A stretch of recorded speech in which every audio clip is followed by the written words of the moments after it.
இந்திய கிரிக்கெட் அணியின் தலைமை பயிற்சியாளராக கவுதம் கம்பீர் நியமிக்கப்பட்டிருக்கிறார். அவரது நியமனம் சரியானதா என சிலருக்கு கேள்வி இருக்கலாம்.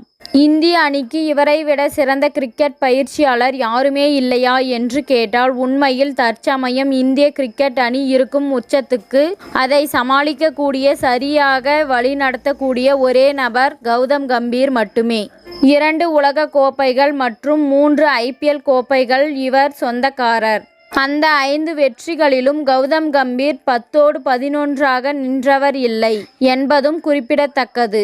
அந்த ஒவ்வொரு வெற்றிகளிலும் அவர் முக்கிய பங்கு வகித்திருக்கிறார். 2007 T20 உலகக்கோப்பை வென்ற இந்திய அணியில் கவுதம் கம்பீர் துவக்க வீரராக சிறப்பாக செயல்பட்டார். இறுதிப் போட்டியில் 75 ரன்கள் அடித்து உலகக்கோப்பை வெற்றிக்கு முக்கிய காரணமாக இருந்தார். அடுத்து 2011 ஒருநாள் போட்டி உலகக்கோப்பை இறுதிப் போட்டி